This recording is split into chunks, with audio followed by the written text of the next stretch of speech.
예, 우리 기도하고 시작하죠. 살아계시고 참되신 아버지 하나님 은혜를 감사합니다.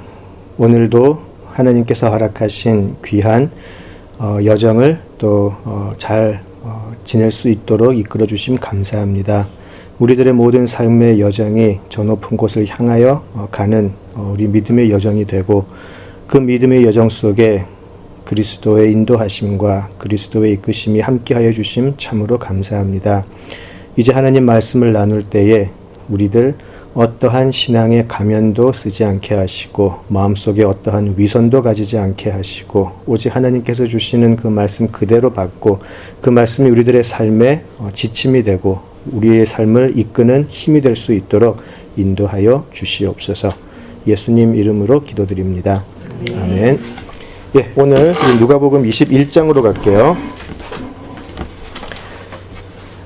예, 제가 오시기 전에 제가 한 4-5장 정도를 좀 미리 읽어 오시면 좋겠다고 부탁을 드렸었는데요. 그 중에서 누가복음 21장 29절에서 36절까지 읽을게요. 누가복음 21장 29절에서 36절 같이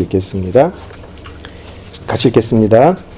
이에 비유로 이르시되 무화과 나무와 모든 나무를 보라. 싹이 나면 너희가 보고 여름이 가까운 줄을 자연히 아나니, 이와 같이 너희가 이런 일이 일어나는 것을 보거든 하나님의 나라가 가까이 온 줄을 알라. 내가 진실로 너희에게 말하노니 이 세대가 지나가기 전에 모든 일이 다 이루어지리라. 천지는 없어지겠으나 내 말은 없어지지 아니하리라. 너희는 스스로 조심하라. 그렇지 않으면 방탕함과 술 취함과 생활의 염려로 마음이 둔하여지고 그들 덕과 같이 너희에게 임하리라. 이날은 온 지구상에 거하는 모든 사람에게 임하리라. 이러므로 너희는 장차 올 이 모든 일을 능히 피하고 인자 앞에 서도록 항상 기도하며 깨어 있으라 하시니라. 아멘. 예, 거기까지 읽을까요? 예. 예, 이제 공관복음 우리 오늘 20번째 만남인데 또 마지막 만남이 되겠습니다. 예.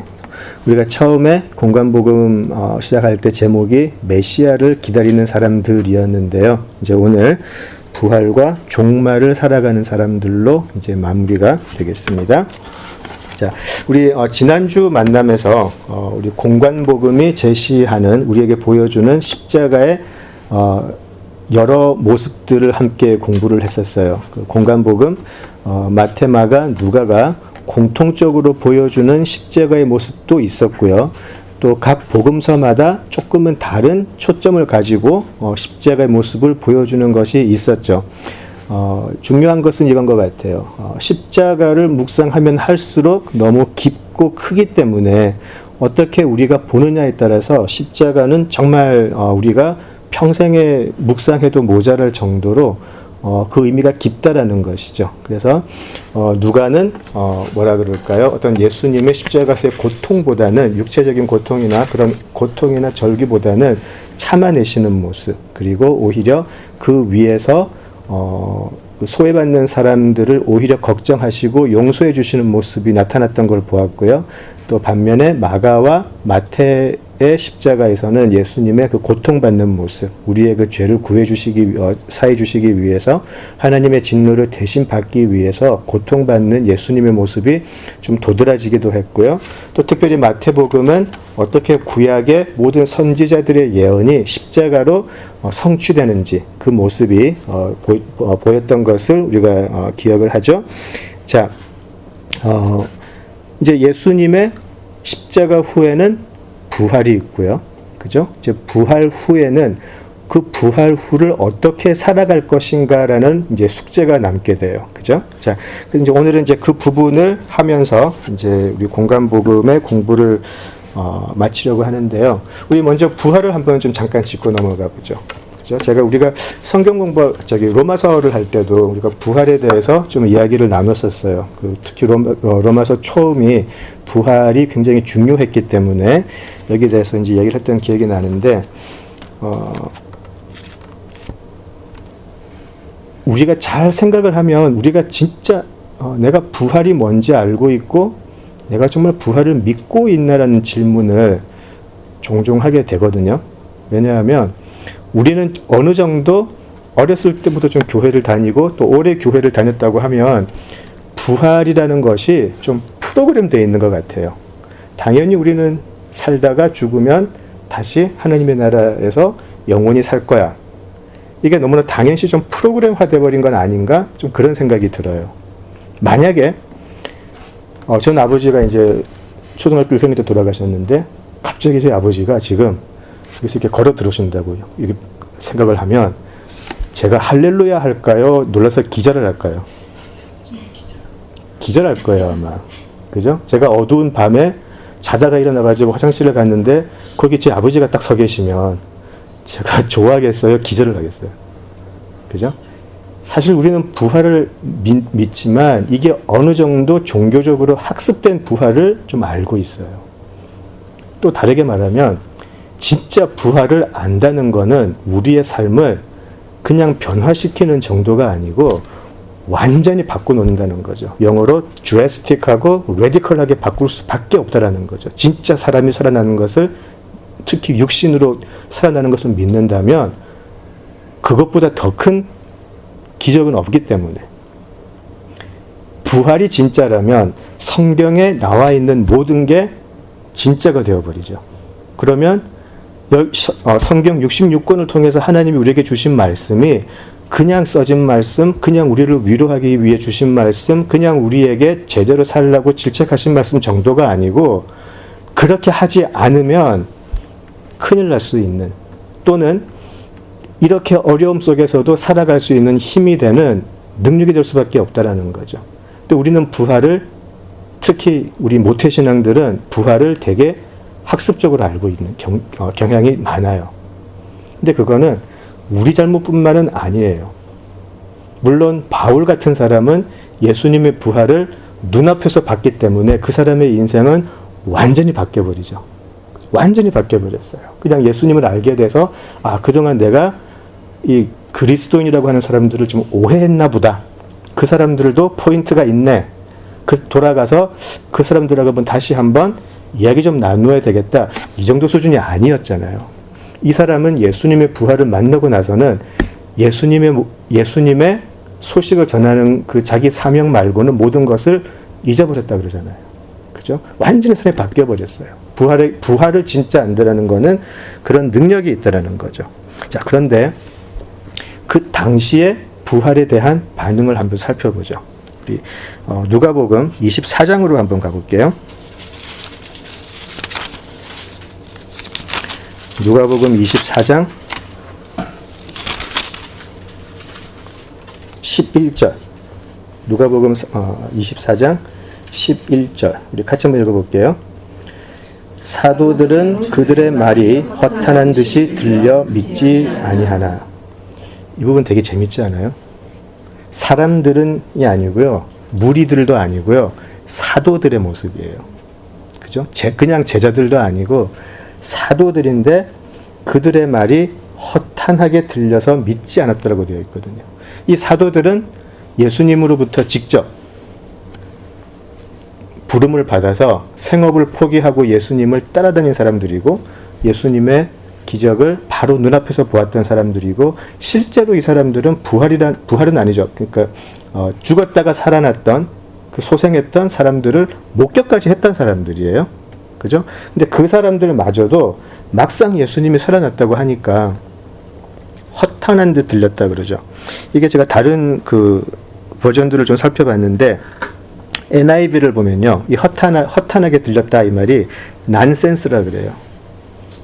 난센스였다. 무슨 말도 안 되는 소리를 하냐. 난센스다. ESV하고 킹제임스를 보면 idle tale이라 그래가지고 엉터리 꾸며낸 이야기로 들었다. 그런 이야기고요. 세번역을 보면 어처구니 없는 말이다. 그렇게 이야기를 했고, 공동 번역에는 부질없는 헛소리다. 이렇게 번역을 해놨어요. 부질없는 헛소리. 공동 번역이 제일 가까운 것 같아요. 부질없는 헛소리 하고 있다. 이렇게 받아들였다는 거죠. 어떤가요? 이 사도들이 부활에 대한 반응이 이랬다는 거예요. 그러니까 우리가 부활을 믿지 못한다는 게 어쩌면 더 자연스러운 거예요. 사도들 역시 헛소리하고 있네 이렇게 들었다는 거죠. 찾지는 않으셔도 되는데 제가 좀 읽어드릴게요. 마가복음 16장 11절에서 13절을 보면 또 이렇게 나와 있어요. 같은 부분이. 마가복음 16장 11에서 13절인데요. 그들은 예수께서 살아나셨다는 것과 마리아에게 보이셨다는 것을 듣고도 믿지 아니하더라.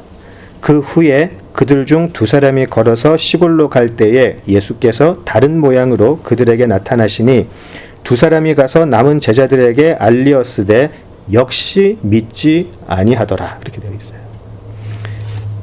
마태는 또 이렇게 이야기를 해요. 마태복음 24장 16절 17절인데요.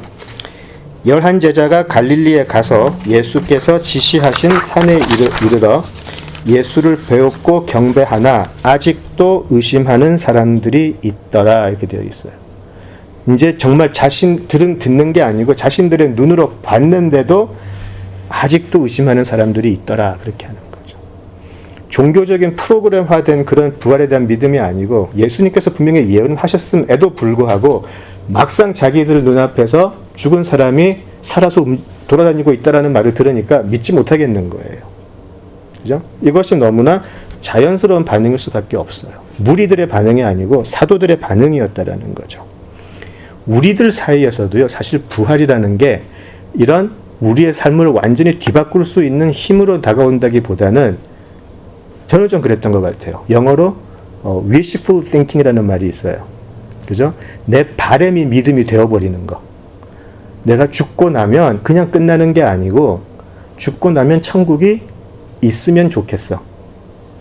아니, 사는 게 너무 억울하니까 천국은 있어야 돼.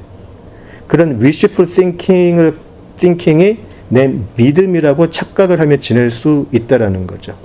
내 바람인데 사실은. 그게 진짜 현실적인 믿음이 아니고요. 자, 그래서 이 부활을 믿는 사람들이라는 거는 그냥 우리가 학습적으로 기독교는 십자가를 넘어 부활을 믿는 종교다. 이 정도가 아니고 그 부활을 믿는다는 것은 완전히 내 삶이 그 부활이라는 사실 때문에 완전히 업사이드 다운 되어버리는 거. 완전히 내 삶이 완전히 바뀌어져 버리는 거. 내 삶의 방향과 궤적 모든 것이 완전히 바뀌어져 버리는 그런 삶이 될 수밖에 없다라는 거죠. 부활만큼 아니면 부활보다 더 놀랍고 중요한 건 없으니까요. 자, 그리고 이 부활을, 진짜 부활을 믿고 살아가는 사람들을 성경에서는 종말을 살아가는 사람이다 그래요. 종말을 살아가는 사람들이다. 이제 제가 종말이라는 말을 참 즐겨 쓰는데 어떤 분들은 오해를 해요. 어서 이단인가? 왜냐하면 이 종말이라는 말이 우리 한국 사회에서는 되게 좀 안 좋은 의미를 가지고 있어서 특히 시한부 종말론자들이 하도 많이 나와가지고 설치는 바람에 이 종말이라는 말을 하면 일단 다들 딱 거북해 하는 것 같아요. 종말이라는 게.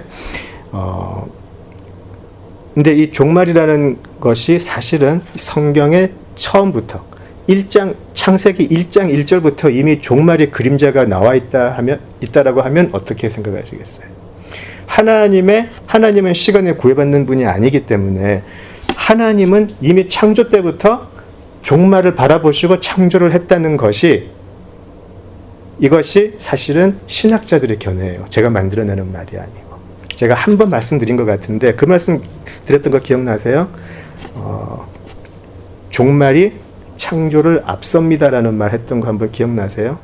이게 성경을 자세하게 보면 하나님께서 이 땅을 창조하실 때에 이미 그 창조의 계획 속에 인간의 타락과 십자가와 부활과 역사적인 모든 종말과 새로운 시작이 하나님의 계획 속에는 다 들어 있었다라는 거죠. 그게 성경이다. 그래서 이게 제가 굳이 신학적인 걸 할 필요는 없지만 그게 신학적인 뭐라 그럴까요? 참 말이 안 떠오르네. 저는 그거예요. 예. 근데 창조 속에 이미 종말의 그림자가 있다라는 것은 굉장히 중요한 의미를 가져요. 모든 것이 성경 속에 있는 그 모든 사건들이 의미 없이 떨어져 있는 사건들이 성경에 이렇게 따로따로 기록되어 있는 게 아니고 모든 사건과 인물들이 하나님의 창조와 종말의 계획 속에 다 연결되어 있다는 거죠. 그만큼 하나님의 창조는 완벽했고 그 완벽한 창조는 다시 완벽한 종말을 향해서 달려가고 있다는 거죠. 그래서 부활을 넘어서 종말을 살아간다는 것은 하나님의 그 첫 창조 질서가 다시 한번 완벽하게 회복될 수 있다. 그리고 하나님의 완벽한 창조가 완성될 수 있다라는 소망으로 살아가는 사람들이에요. 근데 이제 이게 나쁜 사람들이, 불쌍한 사람들이, 나쁘다기보다 불쌍한 사람들이 이 종말을 잘못 이해해가지고 세상의 끝남, 예수님의 재림이 와서 우리가 살고 있는데 몇 월 며칠에 예수님이 오셔서 진짜 예수님을 믿는 사람들은 이제 휴거를 받고 그런 식으로 해석을 하죠. 근데 휴거라는 것도요, 들어보셨죠? 휴거라는 게 성경에는 없어요. 사람들이 만들어냈어요. 이 휴거를 정말 열심히 믿는 사람들이 누군지 아세요? 여호와의 증인들이에요. 이 사람들은 휴거를 믿어요. 그러니까 그 사람들의 휴거를 믿는 거는 마태복음에 있는 그것 때문에 믿어요. 두 사람이 맷돌을 가고 있는데 한 사람은 들리움을 받고 그것 때문에 믿어요. 그래서 우리가 이렇게 살아가고 있다가 갑자기 한 사람이 뿅 사라질 거예요. 그래서 이제 그런 영화도 나왔었어요, 한국에서. 근데 사실은 그 미국에서도 Left Behind 시리즈가 있었죠. 책도 나오고. 사실은 그게 잘못된 종말론에 기초한 내용이에요. 그런 휴거는 성경에는 없어요. 그런 휴거는 없어요. 완전히 사람이 랩초라는 거는 사람들이 만들어냈어요. 사람들이 만들어냈어요. 이것이 너무 우리가 시한부 종말론 쪽에 좀 사로잡혀가지고 언제 세상이 망할까, 1999년에 망할까, 이런 식의 사고가 너무 깊게 박혀 있어가지고 성경도 그렇게 해석하더라는 거죠. 자, 그것을 우리가 이제 나중에 기회가 될지는 모르겠는데 요한계시록을 이제 세대주의적으로 해석한다 그래요. 이렇게 시간을 역사를 이렇게 쪼개가지고 언제부터 언제까지는 무슨 시대, 언제부터 언제까지는 무슨 시대, 막 그렇게 이야기하잖아요. 잘못 해석한 거예요. 그런 게 없어요. 그런 거 잘못됐는데 슬프게도 한국 장로교회 쪽에서 어떻게 좀 그쪽을 오히려 더 받아들여가지고 좀 그런 게 많이 보여요. 그런 건 없어요. 성경에서 말하는 그 종말에 대한 때와 시는 신경 쓰지 말라라고 분명히 나와 있는데도 지독하게 안 믿죠. 우리 사람들 꼭 언젠가를 알아야 될 것 같아가지고, 그죠? 그래서 우리는 이제 이 역사가 끝이 나는 종말이 올 수 있다라는 징조는 알 수 있겠지만 언제 무슨 일이 날 거다 그런 건 우리가 알 필요도 없고 알려주시지도 않을 거예요. 자, 이 종말이 왜 중요하냐? 이 종말을 제대로 알고 있는 사람들이 바로 십자가와 부활을 올바르게 사는 사람들이기 때문에 그래요. 그래서 오늘은 공간복음 마지막으로 종말론적으로 살아가는 사람들에 대해서 이야기를 할 거예요. 그 사람들은 때와 시를 찾는 사람들이 아니고 그거는 알 바 아니고 오직 하나님께서 주신 시간 속에서 나에게 주어진 일을 제대로 하루하루 일상 속에서 해나가는 사람들인데 영화부터 한번 해볼게요. 영화도 나왔죠. 우리 예수 천국 불신 지옥이라는 그 구호가 참 유명하잖아요. 그 믿지 않는 사람들도 항상 그 듣는 얘기고 예수 천국 불신 지옥이라는 거. 오랜 동안 신앙생활을 했더니 그것보다 맞는 말은 없어요. 예수 천국 불신 지옥 참 맞는 말이에요. 그죠? 그거 맞아요. 예, 그거 저도 오랜 동안 신앙생활을 하면서 그냥 생각하면 그래 그것보다 정확한 말이 없네 그 생각이 들어요. 오직 예수만으로 천국이고 불신은 지옥이에요. 자, 그런데 여기서 조심해야 될 게 이거예요. 너무 그 구호에 그런 구호적인 전도 방식에 사로잡히다 보니까 그러면 예수 천국이고 불신 지옥인데 그러한 삶을 사는 사람들의 삶의 내용에 대해서는 이야기를 안 한다라는 거예요. 마치 우리들의 신앙이 예수를 믿어서 죽고 나서 천국에 가는 게 모든 목표가 돼버린 거죠. 그게 너무나 우리 현대 기독교에 뿌리 깊게 남아 있어요.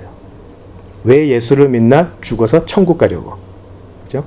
근데 이게 우리 기독교를 너무너무 가난한 믿음으로 만들어버린다는 거예요. 여기에는 삶의 내용이 없어요. 근데 삶의 내용을 그러면 하나님은 신경을 안 쓰시는 건가? 예수님의 십자가를 믿고 부활을 믿어서 구원받는 게 단가라고 한다면 성경은 이제 우리 공간복음할 때 보셨잖아요. 예수님께서 이 땅에 오셔서 우리를 위해서 죽으시고 대속하시는 게 목표라면 태어나시자마자 바로 돌아가시면 돼요. 태어나는 그 순간에 바로 갓난아기 십자가에 매달아가지고 죽여버리면 돼요. 좀 끔찍한가?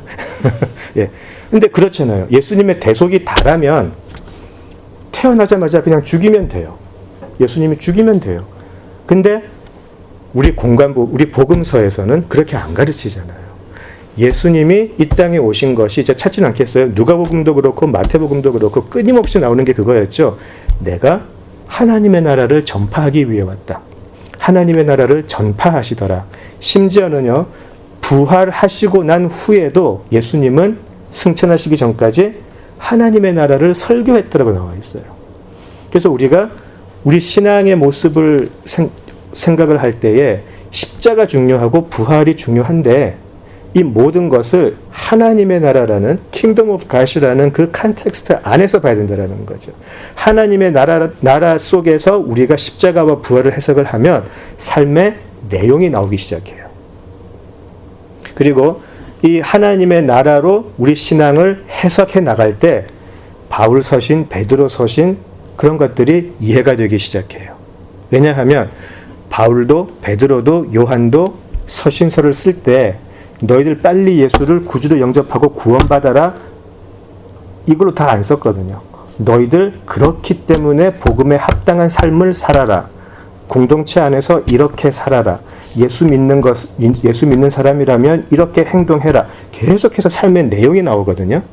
이 모든 것이 하나님의 나라는 이런 것인데 너희들은 죽어서 하나님의 나라로 들어간다라고 생각하지 말고 이 땅에서부터 하나님의 나라를 살아가는 연습을 해라라고 계속 이야기를 하는 거죠.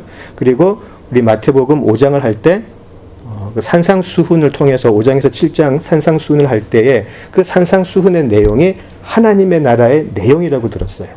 그죠? 그래서 하나님의 나라는 이런 곳이다. 그리고 하나님의 나라를 이 땅에서 살아가는 사람들은 이런 기도를 해야 될 것이다. 그렇게 가르쳐 주셨어요. 그것이 십자가 전에 있었어요. 그죠? 그래서 종말을 살아가는 사람들은 다만 십자가 믿고 부활을 믿어서 죽어서 구원받고 영원한 천국에 들어갑니다가 아니고 이 땅에서부터 이 종말의 삶이 하나님 나라의 백성으로 살아가는 삶을 이미 시작한다라는 것이죠. 그것이 예수님께서 말씀하신 천국이 이 땅을 침노하는 삶을 살게 되는 거예요. 우리는 이 땅에 살고 있는데 하나님의 나라가 침노해 들어오기 시작해요. 그 침노해 들어오는 것은 바로 하나님의 택함 받은 우리들의 심령에 하나님의 나라가 들어와서 우리의 마음을 완전히 새로운 마음으로 바꿔주시는데 이것은 구약에서 예언되었던 것이죠. 에스겔이었나요? 너희들에게 새로운 마음을 줄 거다. 너희들에게 새로운 마음을 준다고 분명히 나와 있었는데 그것이 성취죠. 이 새로운 마음은 바로 하나님 나라의 백성의 마음인 것이죠. 그죠? 자, 그래서 그럼 이 종말의 삶, 이 하나님 나라를 이 땅에서 살아가기 시작하는데 언제까지인가? 성경에서는 예수님의 재림 때까지다라고 나와 있어요. 그것이 요한계시록이죠. 예수님께서 이 땅에 재림하실 때에 그때 이 땅에는 새로운 하늘, 새로운 땅, 그리고 새 예루살렘이 들어올 것이다. 그죠? 새로운 신천지예요. 그죠? 새로운 하늘, 새로운 땅. 저 신천지 아닙니다. 네. 자, 그래서 이 종말에 대해서 조금 더 자세하게 좀 이야기를 나눠볼게요. 제가 종말이라는 단어를 제가 참 좋아해서 제가 자주 말씀드렸어요. 그래서 종말 또 복습을 할게요. 종말의 두 가지 의미. 자, 구약적인 의미는 시간의 연속성에 근거한 것이 아니라고 했어요. 그죠? 유대 사람들은 시간의 흐름에 대해, 시간의 크로날로지라 그러죠. 크로노스라 그러고, 시간의 흐름에 대해서는 약간 좀 둔감했어요. 다만, 하나님께서 주신 약속이 성취되는 것. 그것을 종말이라고 생각을 했었어요. 그래서, 여호와의 날, 주의 날, 이런 표현들이 구약에서 선지자들의 입을 통해서 반복해서 나오는데 Day of the Lord, 주의 날. 그 주의 날이 종말의 날이에요. 우리가 이렇게 이 민족에게 핍박받고 살고 있는데 반드시 하나님이 우리 이스라엘 민족을 해방시켜 주시고 회복시켜 주실 것이다. Day of the Lord. 하나님이 임하실 때 하나님이 우리에게 메시아를 보내주실 것인데 그 메시아가 오는 그날이 Day of the Lord, Day of Jehovah, Day of God 그렇게 이야기를 했었어요. 그래서 선지자들의 그 선지서들을 보면 주의 날을 기다리는 것이 굉장히 많이 나와요. 그렇죠? 그리고 이 Day of the Lord 주의 날에 있을 일은 심판이었었어요. 심판. 그리고 이스라엘 사람들에게는 회복. 그게 종말이었어요. 구약에서. 이제 신약으로 오게 되면 이 종말이라는 의미가 달라져요. 왜냐하면 그들이 가지고 있었던 그 종말, 주의 날이 왔잖아요. 그죠? 그래서 이 주의 날이 언제 왔냐? 이제 이거는 좀, 그렇게 중요한 건지는 모르겠는데, 어떤 사람들은 이제 그렇게 해서 그래요. 주의 날은 십자가 때 시작이 되었다. 어떤 사람들은 아니, 주의 날은 예수님의 탄생부터 시작이 되었다. 뭐 그렇게 얘기를 하는데, 뭐 그거는 나중에 하기로 하고, 예. 어쨌든 예수님을 통해서 구약적인 종말이 완성되었다라고 믿어요. 성취되었다. 주의 날이 왔다라고 믿어요. 그러니까 이제 구약식의 종말이 아니고 예수님의 부활 그리고 승천부터는 그때부터는 시간적인 종말을 믿게 됐어요. 신약에서는. 그래서 시간적인 종말이라는 거는 이제 내가 예수를 만나고 예수로 인해 구원의 여정이 시작되었고 내가 이 땅에서 죽는 날까지 아니면 내가 살고 있는데 예수님이 재림하실 때까지 시간의 흐름 속에서 살아가는 것을 종말의 삶이라고 믿기 시작을 해요. 그것이 신약에 나오는 여러 사도들의 권면이 바로 종말론적인 삶이에요. 이제 너희들 하나님 나라의 백성이 되었으니까 베드로가 이야기하죠. 하나님의 출애굽 때 하셨던 그 약속들, 너희는 왕 같은 제사장, 택함 받은 족속들 이런 것들이 예수를 통해서 다 이루어졌다. 그러니까 너희들은 이제 이 땅에서 이렇게 살아라라고 나오잖아요. 그 살아라가 이제 시간적인 흐름 속에서 주의 재림까지 우리가 살고 있는 역사가 끝날 때까지 사는 삶, 이거를 신약에서는 종말의 삶이라고 불러요. 구분이 되시죠? 구약적인 종말과 신약적인 종말. 그죠? 자, 그래서 이게 왜 가능하냐? 이게 왜 가능하냐면 마태복음 28장 18절에 예수님이 그 말씀을 하시죠. 하나님이 나에게 모든 권세를 주셨다. 모든 권세를 주셨기 때문에 하나님께서 임하실 여호와의 날 때 임하실 그 모든 일이 이제 나에게로 왔다. 이제부터 내가 통치한다라는 새로운 나라의 선포인 것이죠. 그것을 종말의 시간이라고 그래요. 그래서 이런 종말론적인 삶을 안다면 막 10월 27일에 예수님이 오신대요. 그래가지고 자기 생업을 포기하고 막 다른 나라로 가고 이제 그런 일은 없을 거라는 거죠. 재미있는 얘기가 하나 있는데 2년 전인가 한국에 그 배 무슨 여자 전도사가 있었어요. 미국에서 간 사람이라고 알고 있는데 그 많은 사람들을 데리고 그 하나님이 예수님이 오시고 심판이 임할 텐데 이거를 피해야 된다고 이제 막 다른 섬으로 막 사람들을 데려간 적이 있어요. 기억나실 거예요. 근데 어디로 간지 아세요? 예. 피지로 갔어요. 피지. 피지. 근데 왜 피지로 간지 아세요? 한문으로 해보세요. 피할 피자에 땅지자라고. 그래서 피지로 갔어요. 예. 웃기죠? 근데 거기에 변호사도 있었고요. 고등학교 교사도 있었고요. 예. 피지로 갔어요. 피지로. 너무 재밌지 않아요? 그 사람도 너무 안 됐는데. 그래서 얼마 전에도 간 사람들이 이제 속았다. 그래가지고 막 이제 소송하고 막 그런 적이 있었어요. 그래서 이 종말론적인 삶이라는 게 좀 거창하게 들리긴 해요. 그죠? 종말론적인 삶. 되게 거창하게 들리는데, 우리가 사실 살아가는 이 하루하루가 종말론적인 삶일 수밖에 없다라는 거죠. 그죠? 이제 이 종말론적인 삶이 사실은 우리 그리스도인들을 다른 종교인들하고 구별시키는 것이기도 해요. 왜냐하면, 까딱 잘못하면 우리 기독교가 윤리적 종교로 빠질 수가 있거든요. 착하게 살고 선한 일 많이 하고 불쌍한 사람들 많이 돕고 이런 식으로. 물론 해야죠. 해야 되는데 이게 다인 것처럼 우리가 착각할 수가 있어요. 그렇죠? 근데 다른 종교도 보면 너희들 못되게 살아라 그렇게 말하는 종교는 없어요. 그죠? 이 세상보다 네가 제일 중요해. 돕기는 뭘 도와. 살 때 네가 즐기고 싶은 것만큼 다 즐겨라고 하는 종교는 없어요. 세상의 모든 종교는 똑같은 걸 얘기해요. 이웃을 품고, 그죠? 절약하고, 그죠? 다 그렇게 얘기를 하거든요. 그러면 겉의 모습만 보고 뭐가 저 사람은 저 사람은 기독교인이고 저 사람은 불교도인이고 그런 모습들만 보면 우리가 사실 알 수가 없어요. 사실 우리가 과격한 이슬람 사람들만 봐서 그렇지 실제 에버리지 이슬람들은요 우리보다 더 선한 삶을 살아요. 실제로. 그럼 우리 이 종말론적인 삶이 우리를 어떻게 그들과 다르게 하냐는 거죠. 어떻게 다르게 하는가? 네. 우리의 삶의 궤적과 결과가 다르기 때문에 그러죠. 무엇을 위해서 그들은 선한 일을 하고 왜 그 사람들은 욕심을 내지 않고 금욕적인 삶을 사는가? 우리는 왜 그러는가? 그 이유, 목표가 다르다는 거죠. 불교도인이나 힌두교는 뭐죠? 해탈하기 위해서 아니면 다음에 있을 삶에 좀 더 잘 태어나기 위해서 뭐 그럴 수 있을 거예요. 뭐 이슬람은 뭐 그 지하드는 하고 나면은 뭐 죽고 나서 저기서 뭐 저기 미녀 100명이랑 뭐 산다 뭐 그런 것도 있다 그러더라고요. 목표가 달라요.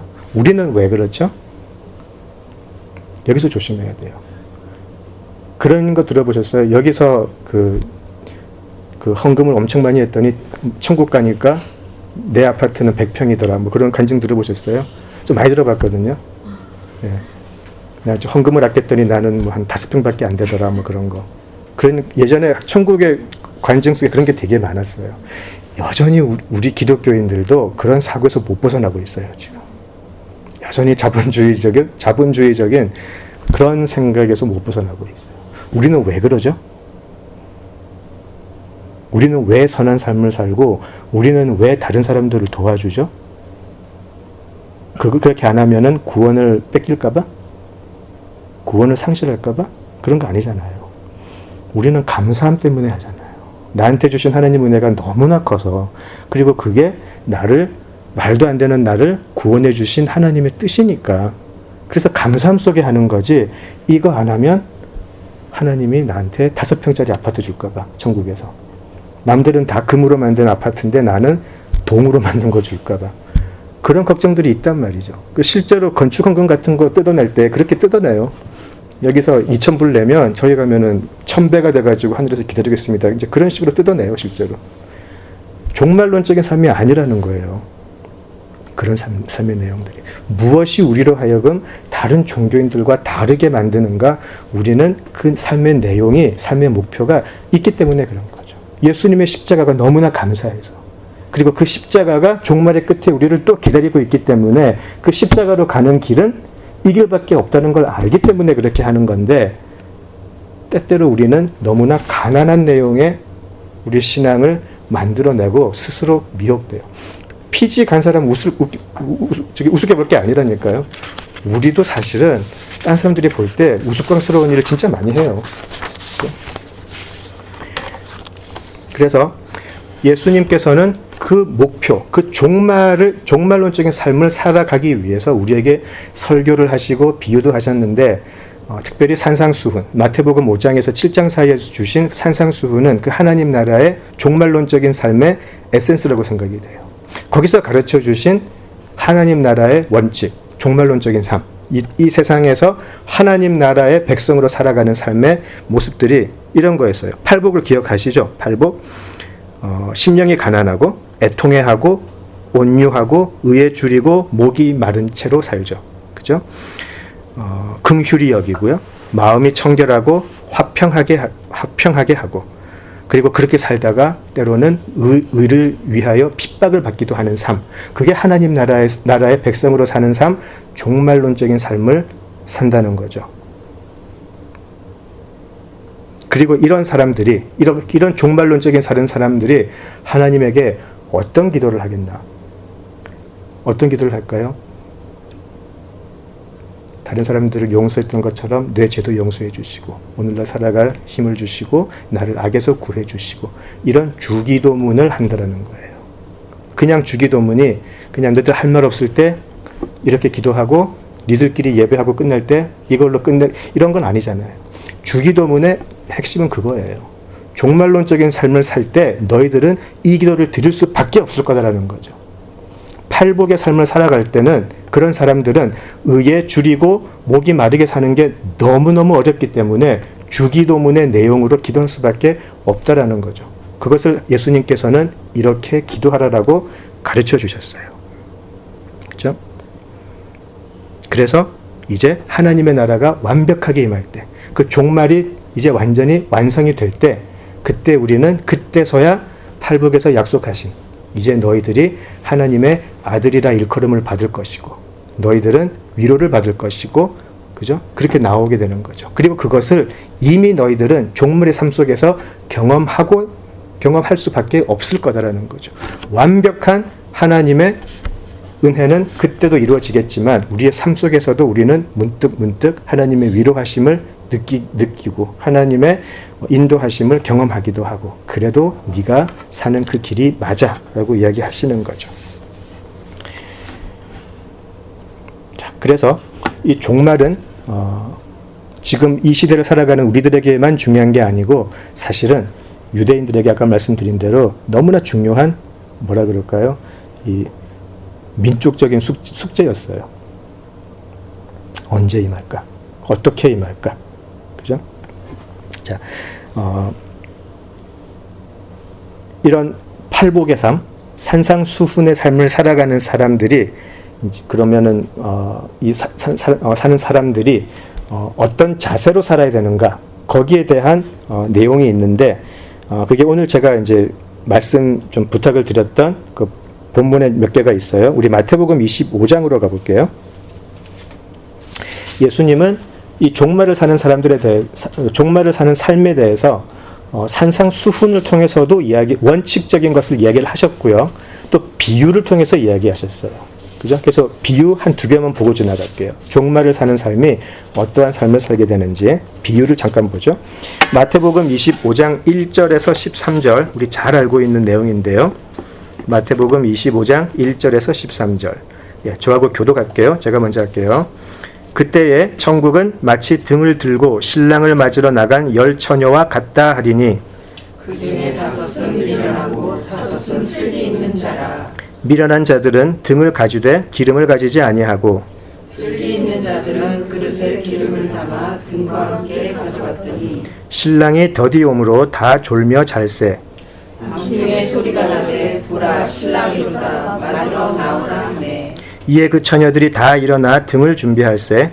미련한 자들이 슬기 있는 자들에게 이르되 우리 등불이 꺼져가니 너희 기름을 좀 나눠달라 하거늘. 슬기 있는 자들이 대답하여 이르되 우리와 너희가 쓰기에 다 부족할까 하노니 차라리 파는 자들에게 가서 너희 쓸 것을 사라 하니, 그들이 살아간 사이에 신랑이 오므로 준비하였던 자들은 함께 혼인잔치에 들어가고 문은 닫힌지라. 그 후에 남은 처녀들이 와서 이르되 주여 주여 우리에게 열어주소서. 대답하여 이르되 진실로 너희에게 이르노니 내가 너희를 알지 못하노라 하였느니라. 그런즉 깨어있으라 너희는 그 날과 그 때를 알지 못하느니라. 아멘. 예. 다른 비유들하고 달리 이 비유는 결론과 해석이 명확하게 나와 있어요. 그죠? 13절에 그런즉 깨어있으라 너희들은 그날과 그때를 알지 못한다라고 해서 이 비유의 핵심은 깨어있는 것이라고 예수님이 분명히 말씀을 하세요. 그러니까 종말의 때가 불확실하다는 것은 우리가 항상 깨어있어야 된다라는 요구가 따라온다라는 거죠. 그러니까 종말의 삶을 우리가 일상을 살아가되 항상 우리는 무언가 때문에 깨어있어야 되는 삶을 살아야 된다. 그 말이거든요. 그래서 깨어있는 삶을 살아야 합니다. 여기까지는 우리가 이 비유를 이야기할 때 참 많이 들었던 내용이에요. 그죠? 근데 이제 거기서 한 발짝 더 나가서 그럼 깨어있는 삶이라는 게 뭔가라고 하면 사실 해석이 좀 또 다양해지기 시작해요. 무엇이 깨어있는 삶일까요? 깨어있는 삶을 산다는 게 어떤 의미일까요? 이게 기독교 이제 실천이라는 그 분야까지 나와요. 실천 이제 그거라고 해가지고. 근데 깨어있는 삶이라는 게 어떤 것인가, 이것을 어떻게 해석하느냐에 따라서 우리 삶의 구체적인 내용이 달라지기 시작을 해요. 그죠? 많은 경우에 또 많은 목회자나 설교자들 또 교단들이 이 깨어있는 삶이 어떤 것인가에 대해서 많이 제시를 하죠. 좀 진보적인 교단에서는 굉장히 행동적이고 사회적이에요. 이런 깨어있는 삶을. 그래서 가난한 사람들을 도와주고 좀 사회적으로 공의와 정의 같은 것을 강조하고 그런 쪽으로 진보 교단에 나가게 되고요. 또 보수 교단 쪽에서는 그런 사회적인 접근보다는 우리 개인의 순결, 청결, 또 거룩, 거기에 또 초점을 맞추게 되죠. 그죠? 다 맞죠. 다 맞아요. 하나님의 나라는 워낙 크기 때문에 우리가 예수님께서 하나님을 사랑하고 이웃을 사랑하라 두 개를 말씀하신 것처럼 하나님의 나라의 내용도 역시 지극히 개인적인 부분도 있고 또 지극히 사회적인 면도 분명히 필요해요. 그죠? 그래서 굉장히 좀 한쪽으로 치우친 삶을 살 수가 있는데 십자가는 그렇지 않아요. 십자가는 우리 개인적인 책임 또 사회적인 책임이 같이 들어가 있어요. 그게 하나님 나라기 때문에 그래요. 하나님 나라는 나 혼자 있는 게 아니기 때문에. 자, 근데 이제 제가 여기서 하나 좀 강조하고 싶은 게 이거예요. 깨 있는 것에 너무 초점을 맞추다 보니까 우리의 우리의 삶이 너무 껍데기만 남은 행위만 남을 수 있다라는 거예요. 왜 깨어 있어야 되냐 보다는 이 깨어 있는 행위를 따지면서 서로 경쟁하고 서로 그거 가지고 확신하고 자랑하고 또 때로는 내가 이런 행위를 안 했으니까 나는 구원을 취소받는 게 아닐까 그런 불안에 빠지기도 하고 이 깨어 있는다는 것에 대한 정의가 어떻게 하느냐에 따라서 심할 때는요 우리 구원의 확신을 움직일 때도 있고요 때로는요 구원이 아닌 것 같은데 저 사람은 구원의 확신을 갖고 있는 경우도 있어요. 이 부분에 대해서 좀 조심해야 된다는 거죠. 자, 그래서 제가 말씀드리고 싶은 거는 이거예요. 여기에 대한 뭐 해석은 많이 들어보셨을 테니까 제가 하진 않을게요. 이 부분, 한 부분만 제가 다룰게요. 여기서 중요한 거는요, 열 처녀 모두 잤다라는 거예요. 완전히 안 자고 깨어 있었던 게 아니잖아요. 다 자고 있었어요. 그러니까 다들 육체의 또 세상의 한계 속에 있었어요. 그것을 초월하려고 했던 건 아니에요. 때때로 제가 좀 안타까운 게 뭐냐면, 우리 기독교가 열심을 강조하는 건 좋은데 때때로 우리에게 완전 초월적인 모습을 요구할 때가 있어요. 그걸로 정죄할 때가 있어요. 그렇지 않아요. 이 열 처녀들은 자고 있었어요. 전부 다 자신들의 육체의 한계, 세상의 한계 속에서 있었어요. 그걸 가지고 뭐라 하지 않아요. 예수님 역시도 사마리아 여인한테 가실 때 피곤해서 앉으셨죠. 그죠? 예수님도 성육신에서 오셨을 때는 육체의 한계 속에 계셨어요. 근데 때때로 제가 보면 교회들이 지나치게 사람들에게 초월적인 모습을 요구할 때가 있어요. 그거 잘못된 거예요. 사람은 사람이에요. 이 한계 속에서 우리가 살아가는 환경, 우리가 살아가고 있는 이 모든 컨텍스트 안에서 우리 신앙이 해석돼야 되는데 모든 걸 무시한 채 하나님 사랑하십니까? 이렇게 하십시오라고 획일적으로 나갈 때가 있어요. 이단으로 가기 딱 좋은 거예요. 정말 조심해야 될 부분이에요. 자, 그런데 다 자고 있었어요. 모두가 육신의 한계 속에, 세상의 한계 속에 살고 있었는데 그것은 다시 말하면 그 사람들은 지극히 일상의 평범함 속에 있었다라는 거예요. 뭐가 달랐냐면 이거예요. 불의한 청지기 우리 비유할 때 제가 한 가지 말씀드린 게 있는데 그 당시 고대 근동의 문화 속에서 이 결혼식은 엄청나게 중요한 행사였어요. 이 한 사람을 넘어서 가문 그리고 이 가족이 속해 있는 커뮤니티의 가장 중요한 행사였어요. 이거 조금이라도 실수를 하게 되면 이 당사자, 신랑, 신부, 가족 그리고 때로는 이 사람들이 속한 커뮤니티가 오랫동안 손가락질 받게 되는 그런 문화였어요. 너무나 중요했어요. 그리고 아시겠지만 이 당시에 결혼식은 우리처럼 30분 기도하고 바로 다음 사람 자리 만들어주고 이런 게 아니고 일주일 넘게 잔치가 계속된 거죠. 지금 인도는 지금도 그렇더라고요. 그래서 처음 이제 저는 인도 학생들이 많은데 결혼하러 간다 그러는데 한 달을 갔다 온다 그래가지고 그래서 얘들이 근데 진짜더라고요. 그렇게 해야 된대요. 그렇게 해야 된대요.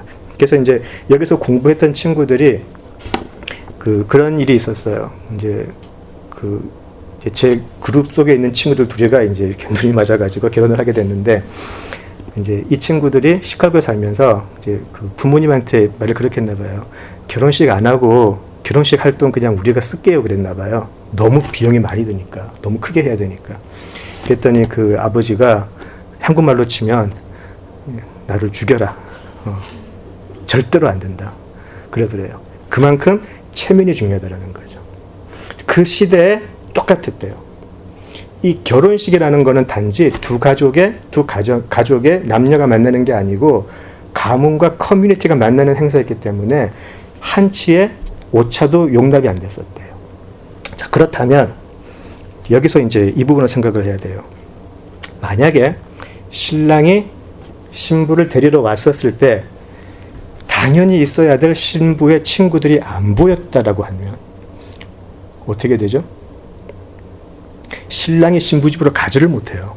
왜냐하면 신부 친구들이 신랑을 맞이해서 데리고 에스코트해서 신부에게 데려다 줘야 돼요. 그죠? 근데 10명이 다 자고 있으면 신랑이 왔는데 친구들이 없으니까 신부한테 갈 수가 없어요. 어떻게 되죠?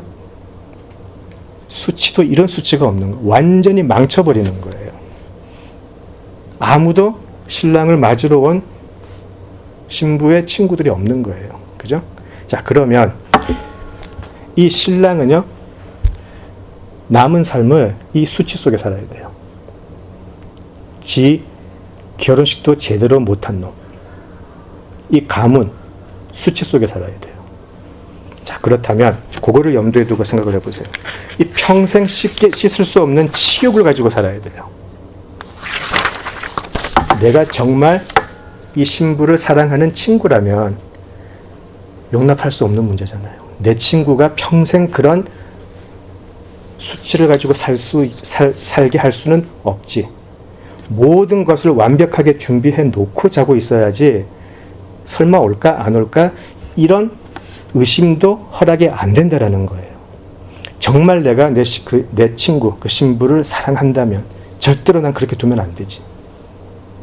근데 올 수도 있고 안 올 수도 있고, 그래서 뭐 좀 혹시라도 왔는데 좀 망신 좀 당하면 어때? 이런 식의 생각을 했다 그러면 준비를 안 했을 수 있어요. 무슨 말이냐면 10처녀 모두가 신부의 친구이기 때문에 이게 섰을 거 아니에요. 말은 친구라고 했어요.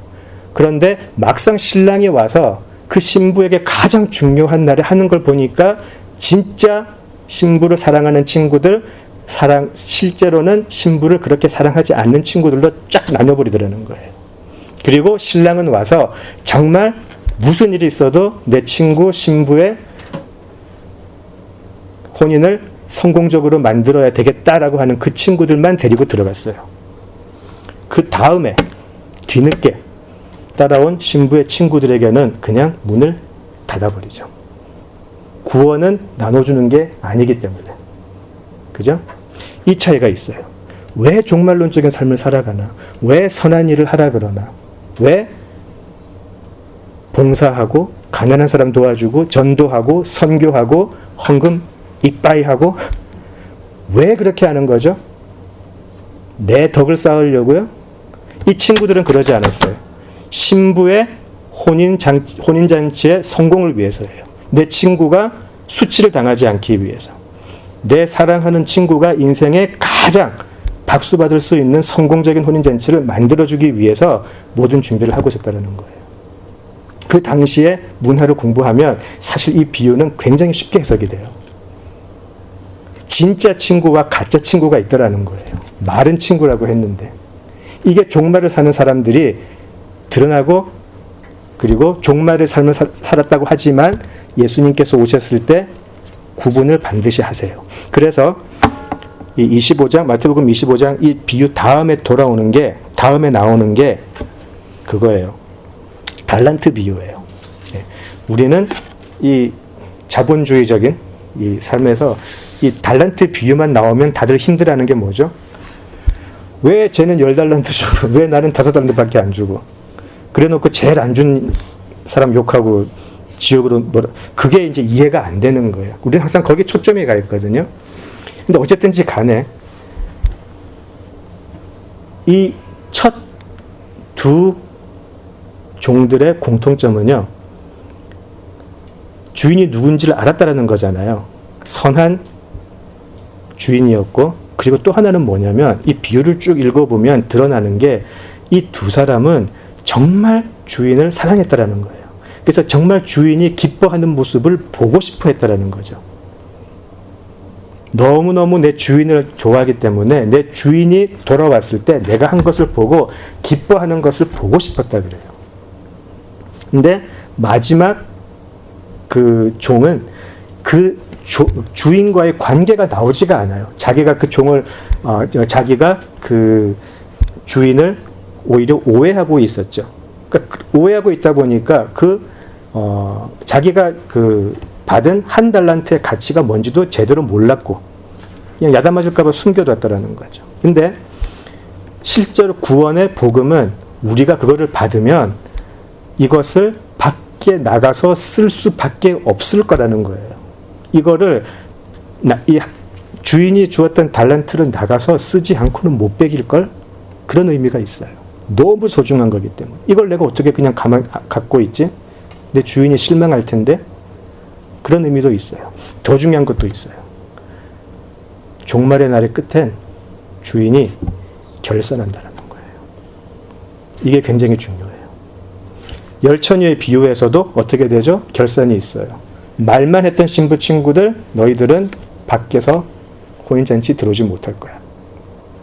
달란트의 비유에서도 결산하죠. 그죠? 이 종말의 삶의 끝에는 반드시 결산이 있다는 것도 예수님께서는 가르쳐 주세요. 그냥 종말의 삶 한번 네가 살아봐 이게 아니라 분명한 목표가 있고 내용이 있는데 끝에 가서는 결산이 있을 것이다 라고 하는 게 또 하나의 종말의 삶의 모습이에요. 그리고 그 종말의 삶의 판단 기준은 오늘이에요. 오늘 나가서 노방천도 했나 안 했나 그게 아니고 오늘 내가 얼마나 내 주인을 찾았고 기쁘게 생각했고 정말 내 삶이 제뉴인하게 겉으로 보이는 모습이 아니라 정말 제뉴인하게 내가 그분과의 관계를 위해서 내가 살아갔는가. 나의 진짜 마음은 무엇이었나. 그것에 모든 것이 초점이 가 있는 사람이라는 거죠. 이건 누가복음이 굉장히 독특하게 이야기를 해요. 누가복음 한번 볼게요. 우리 17장 가볼게요. 누가복음 17장 25절로 가볼게요.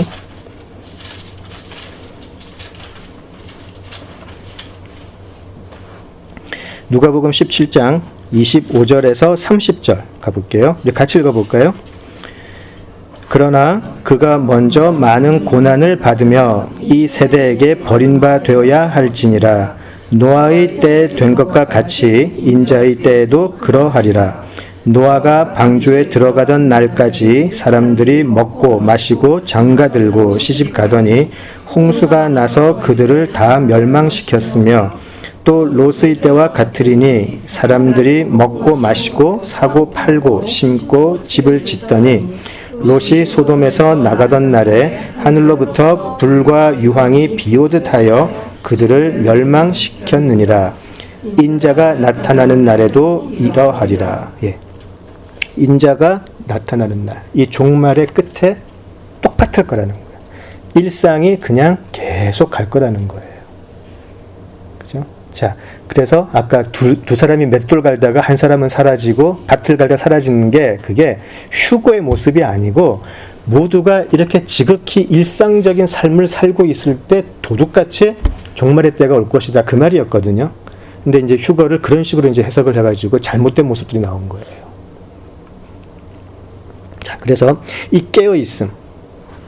가장 중요한 것은 열처녀 중에 기름을 준비했던 그 사람처럼 하나님이 우리에게 십자가가 있다. 그래서 너희 죄가 사해졌다. 부활이 있다. 그래서 너희들은 죽어서도 살 것이고 산 사람들은 이미 영생을 살 것이다.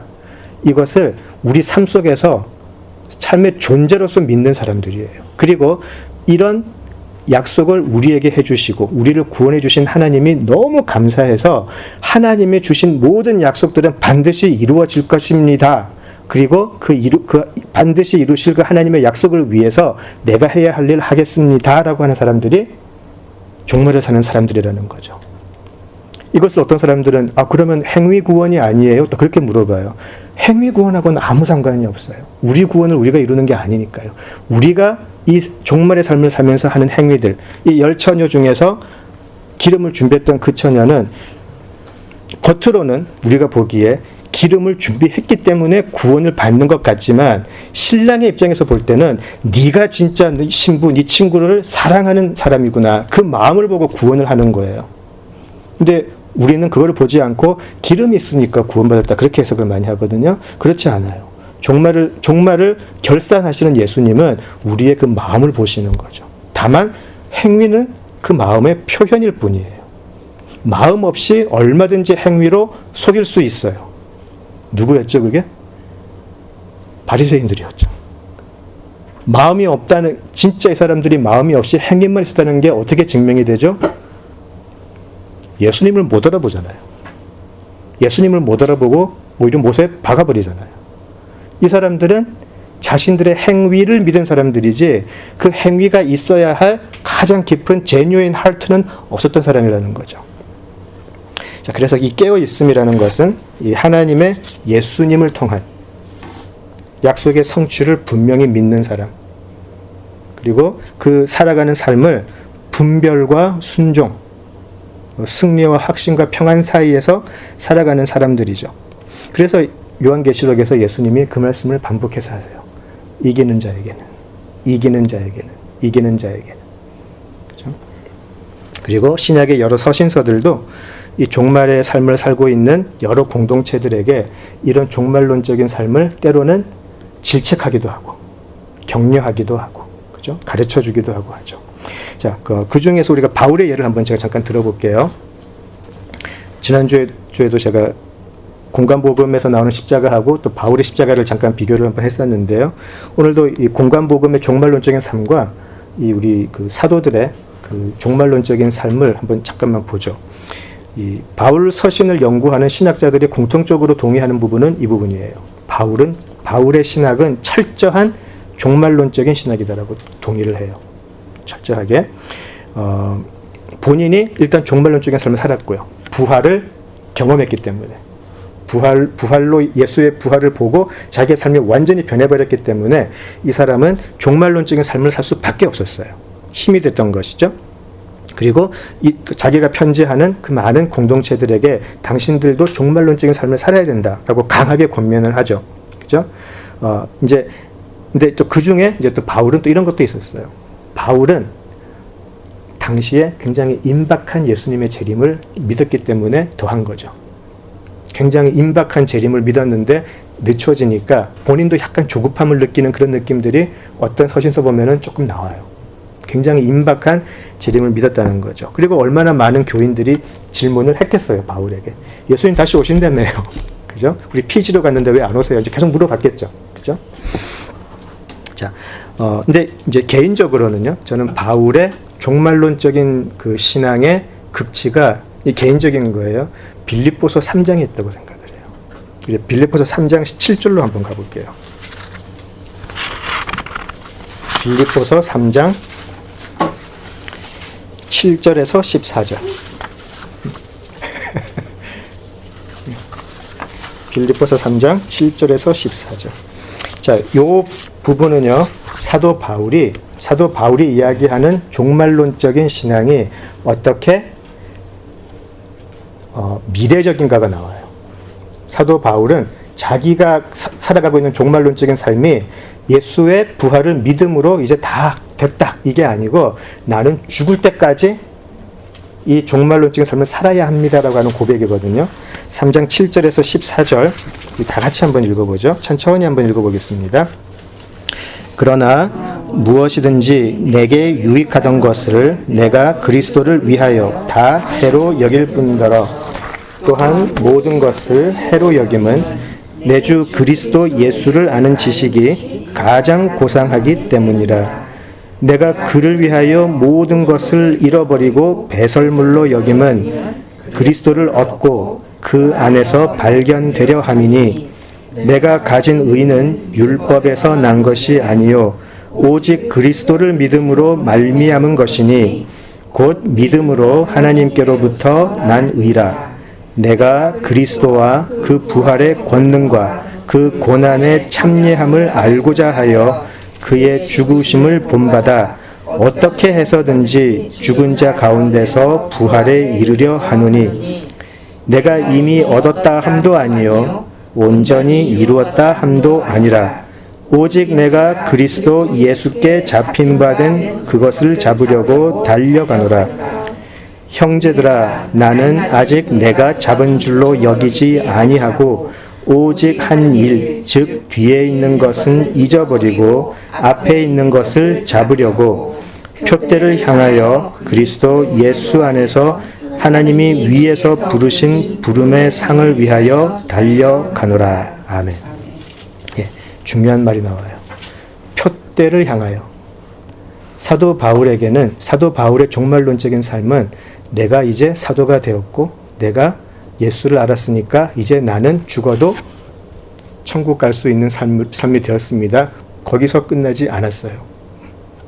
이 사람은 오늘도 달려가는 삶을 살아요. 아직까지 내가 다 이루었다라고 생각하지 않는다. 내가 이 종말의 삶, 이 구원의 여정을 달려감에 있어서 때로는 어떻게 나와 있나요? 때로는 고난이 있고 때로는 어려움도 있고 그죠? 자, 그런 것이 있지만 어떻게 해서든지 나는 그 부활을 반드시 잡아야 되겠습니다. 그 부활을 잡을 때에 나는 하나 예수께 매인받는 사람이 될 것입니다. 그죠? 그리고 이때까지 내가 했던 그 모든 것 그것도 나는 필요 없습니다. 오직 나에게 남은 길을 끝까지 달려가는 것, 표대를 향해서 예수 안에서 모든 그 하나님의 부르심의 상을 위하여 달려갑니다. 이것이 사도 바울의 종말론적인 삶이었어요.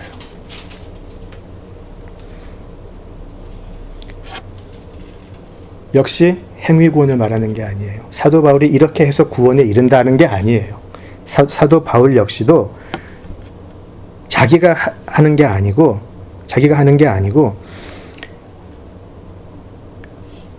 내게 능력 주시는 자 안에서 모든 것을 할 수 있다는 게 바로 그런 의미죠. 내가 이 표대를 향해서 달려갈 때에 궁핍에 처할 줄도 알고 부요에 처할 줄도 알고 궁핍 자체가 중요한 게 아니고 부요함 자체도 나에게는 문제가 되지 않았다. 오직 내게 능력 주시는 자 안에서 내가 이 구원의 길을 표대를 향하여 끝까지 갈 수 있었다. 이게 나에게는 가장 중요했다라는 거죠. 그래서 제가 구원을 이야기할 때 구원의 여정이라는 말을 굉장히 즐겼어요.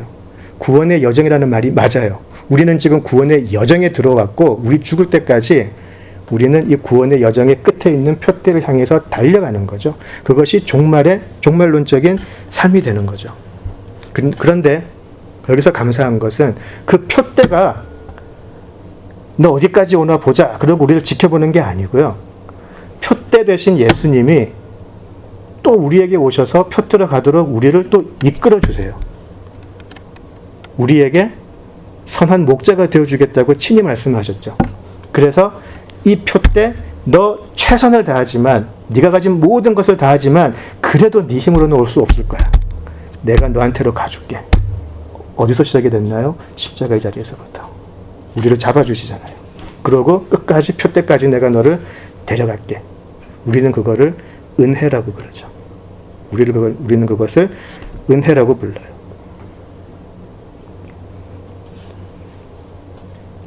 이제 종말을 살아가는 사람들은 바로 그 은혜를 알고 표대를 향해서 우리가 할 수 있는 그리고 하나님이 인정해 주시는 그것을 향해서 달려가는 사람들일 거예요. 여전히 질문이 하나 남아요. 여전히 질문이 하나 남아요. 특히 초대 교인들에게. 그렇지만 그래도 예수님 오신다고 하지 않았습니까? 근데 왜 이렇게 예수님의 재림은 지체가 되죠? 너무 살기 어려운 세상, 왜 빨리 예수님 오시지 않을까요? 시니엄하고 자고 저녁 먹을 때마다 하는 얘기예요. 빨리 오시면 좋겠다. 빨리 오시면 좋겠다. 너무 힘드니까. 왜 그럴까요? 성경은 거기에 대해서 답을 주진 않아요. 왜 지체되는지. 어느 날 기도를 하고 있는데 갑자기 어떤 생각이 하나 들었는데 혼자서 그냥 펑펑 울었어요. 왜 예수님의 종말은 오지 않습니까? 너 때문에. 하나님이 만드실 종말의 그림에 네가 있어야 되기 때문에. 네가 태어나기 전에 예수가 재림했으면 그 종말 안에 너는 없잖아. 나는 네가 반드시 내 종말의 그림에 있어야 되는데 네가 있어야 되니까 내가 기다리고 있었지. 너무너무 눈물이 났었어요. 너 때문에. 바꿔 말하면은요, 하나님의 종말의 그림이 완성되는데 우리 한 사람 한 사람이 다 필요하다라는 거예요. 그게 너무 감사하지 않으세요? 너무너무 감사했어요. 아, 하나님은 아무것도 아닌 내가 있어야 하나님의 종말이 완성되는 거구나. 그거를 느끼니까 너무너무 감사한 거예요.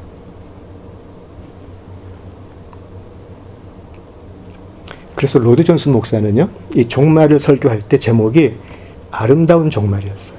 아름다운 종말. 무서운 종말이 아니고 아름다운 종말. 너무 좋은 제목 아니에요? 그리스도인의 아름다운 종말이 로드 존슨 목사의 마지막 설교 제목이었어요. 너무 좋죠. 자, 그래서 이제 20번의 공간복음의 공부를 마무리하려고 하는데 마지막 마무리를 공간복음으로 하지 않고 제가 다른 걸로 할게요. 우리 히브리서로 한번 가볼게요. 히브리서 11장으로 한번 가볼게요. 히브리서는 이 종말론적인 삶을 사는 사람들을 이렇게 표현을 해요. 히브리서 11장 13절에서 16절. 히브리서 11장 13절에서 16절 같이 읽어보죠.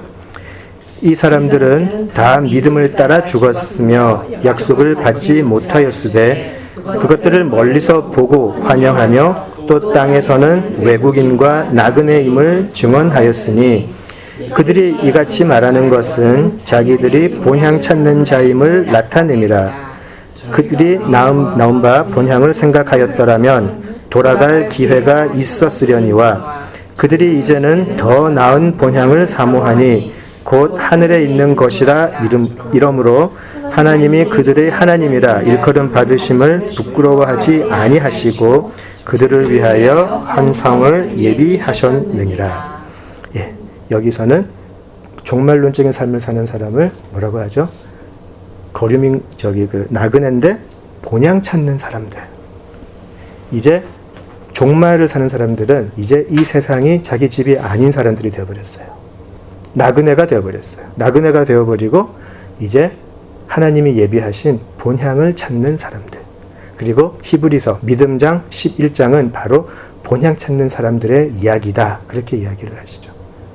종말론적인 삶을 사는 사람은 이제 본향이 어딘지를 확실하게 알고 그 본향을 찾아가는 사람들이다 그래요. 한 군데만 더 볼게요. 베드로전서로 가볼게요.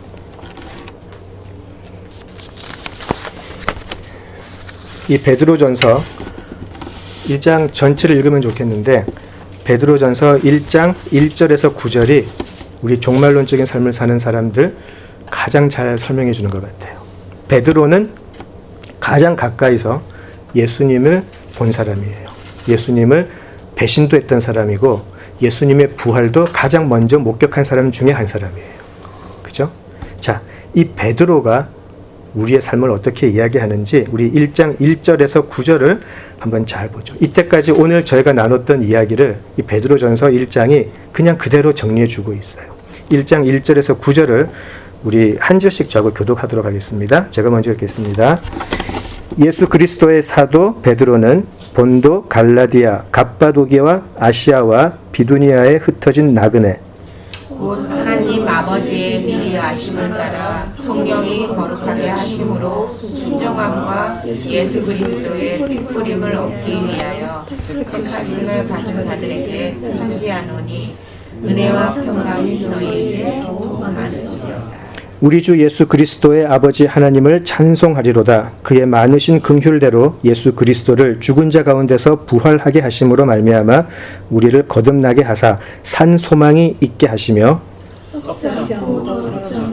쇠하지 아니하는 유업을 있게 하시나니 곧 너희를 위하여 하늘에 간직하신 것이라. 너희는 말세에 나타내기로 예비하신 구원을 얻기 위하여 믿음으로 말미암아 하나님의 능력으로 보호하심을 받았느니라. 그러므로 너희가 이제 여러 가지 시험으로 말미암아 잠깐 근심하게 되지 않을 수 없으나 오히려 크게 기뻐하는도다. 너희 믿음의 확실함은 불로 연단하여도 없어질 금보다 더 귀하여 예수 그리스도께서 나타내실 때에 칭찬과 영광과 존귀를 얻게 할 것이니라. 예수를 너희가 보지 못하였으나 사랑하는도다. 이제도 보지 못하고 믿고 말할 수 없는 영광스러운 즐거움으로 기뻐하니 믿음의 결국 곧 영혼의 구원을 받음이라. 아멘. 예. 이것이 종말론적인 삶이에요. 우리를 뭐라고 이야기하죠? 나그네라고 이야기하고 거류민으로 이야기하지만 이제 베드로전서 2장에 가면 이렇게 우리를 이야기를 해요. 그리스도의 핏뿌림을 얻기 위해 택함 받은 너희들. 내 아들의 핏뿌림을 받기 위해 택함 받은 너희들. 그렇게 불러주세요. 그래서 너희들이 이제 산 소망이 생겼는데 잠깐 너희들이 근심할 거다. 여러 가지 시험 때문에. 그렇지만 너희들은 오히려 기뻐한다. 이 기뻐함이 참된 종말론적인 삶을 사는 사람들의 모습. 신부를 너무 사랑해서 이제 기름을 준비한 그 친구들의 모습이라는 거죠. 그래서 그 믿음의 확실함이 얼마나 확실하냐면 우리가 나는 구원을 받은 것을 믿습니다. 그 믿는 그런 믿음이 아니라 하나님이 보셨을 때에 너희의 믿음은 불로 연단해도 없어질 금보다 더 강하고 확실하다라고 인정해 주시는 믿음이 되죠. 그래서 이 믿음의 결국 종말은 9절에 구원이다. 그렇게 나와요. 이 구원, 이 종말에 기다리고 있는 구원의 완성이 우리에게 너무나 확실하고 오늘의 어려움과 근심을 이길 수 있는 힘이 되는 것이고요. 그리고 그 혼인잔치에 참여하기를 기뻐하고 고대하고 앙망하는 신부 친구들의 모습, 그리고 우리 모두의 모습이 되면 좋겠습니다. 우리 공간복음 하신다고 수고 많으셨고요. 우리 기도하고 마치겠습니다. 하나님 은혜를 감사합니다. 참으로 아무것도 아닌 저희들을 사랑하셔서 우리들에게 그 아들의 핏뿌림을 허락하기 위해서 우리를 택하시고 그 아들의 피를 통해 우리의 죄를 씻으시며 부활을 통해 우리에게 죽음을 향한 승리를 우리의 승리가 되도록 인정해 주시고 그리고 우리로 하여금 하나님 나라를 살아가는 백성 그리고 하나님 나라에 통치된 자녀들로 살아갈 수 있게 해주심 감사합니다. 이제 이 종말의 삶을 살면서 우리의 표대 되신 그리스도를 바라보고 우리들의 삶이 지치고 힘들어도 오직 그 표대 너무나 움직이지 않고 확실한 그 표대를 바라보며 오늘을 기쁨으로 그리고 소망으로 살아가는 우리 모두 되게 하여 주시옵소서. 예수님 이름으로 기도드립니다. 아멘.